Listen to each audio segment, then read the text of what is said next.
I moved into the apartment because it was cheap. Too cheap for a city where nothing ever is. The landlord didn't ask many questions.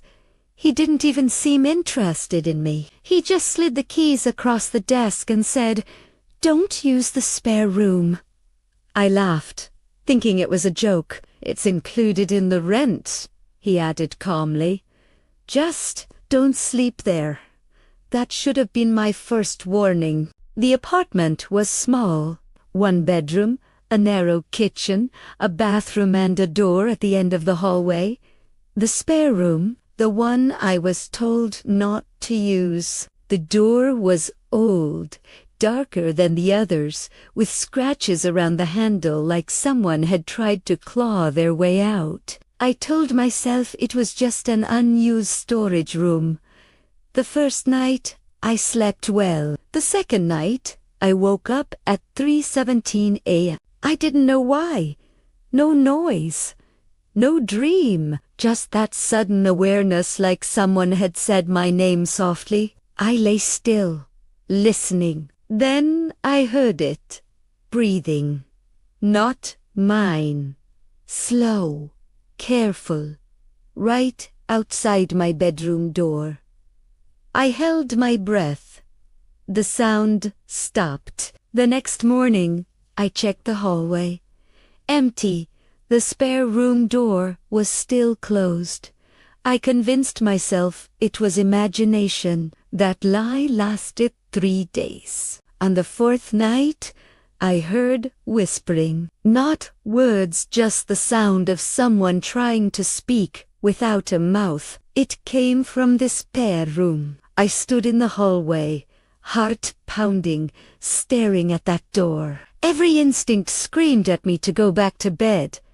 Instead, I knocked. The whispering stopped instantly. I waited.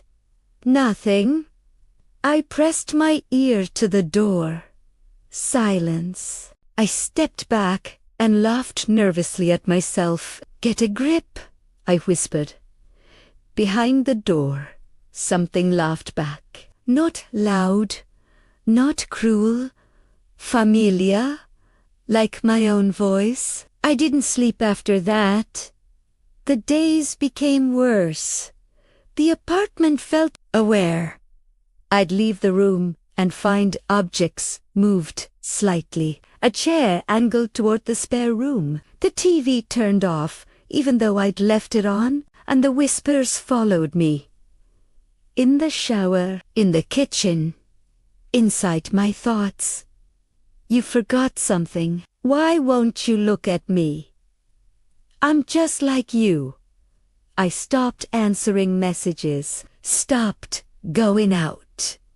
Every mirror felt wrong, like my reflection was delayed by half a second. One night, I dreamed I was standing inside the spare room. In the dream, the walls were breathing, and there was a mirror. In it, I saw myself thinner, smiling too wide. He pressed his hand against the glass. I woke up screaming. The spare room door was open.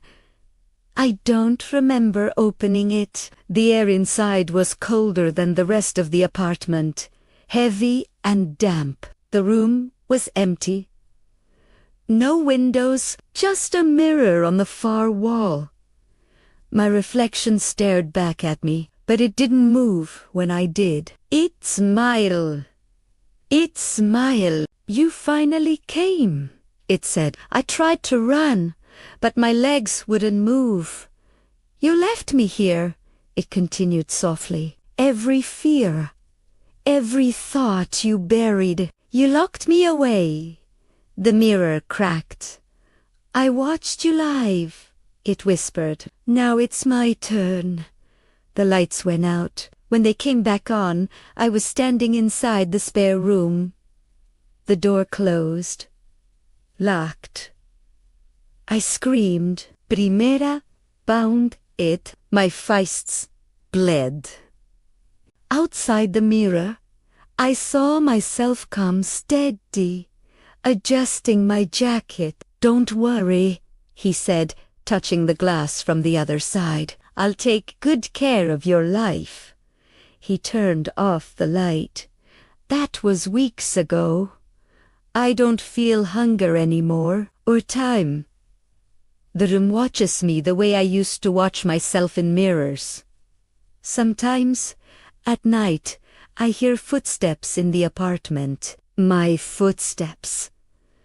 If you ever move into a place where there's a room you read told not to use, don't ask why. Because something is always waiting for you to forget who you are. And it's very patient.